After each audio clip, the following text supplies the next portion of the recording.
Untuk mendukung Belajar Bentar, kalian bisa mengklik subscribe. Halo, selamat datang di Belajar Bentar. Sekarang kita akan belajar dasar Microsoft Word masih mengenai alignment object. Sebelumnya, settingan awal untuk alignment object ini menggunakan alignment to margin. Objek kalian akan diluruskan pada margin dokumen. Untuk lebih jelasnya, kalian klik View Grid Line dan kalian gunakan alignment left seperti ini. Objek kalian diluruskan pada margin dokumen.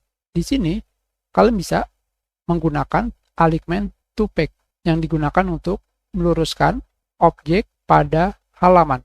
Kalian klik dan kalian gunakan kembali alignment left seperti ini.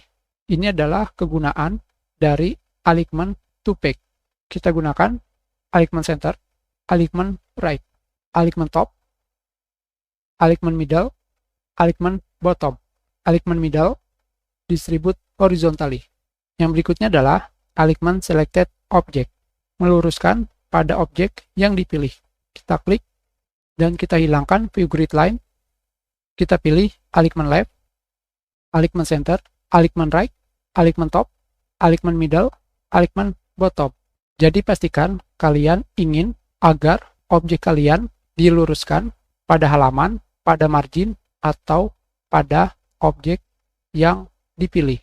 Kita sudahi pelajaran kita. Terima kasih.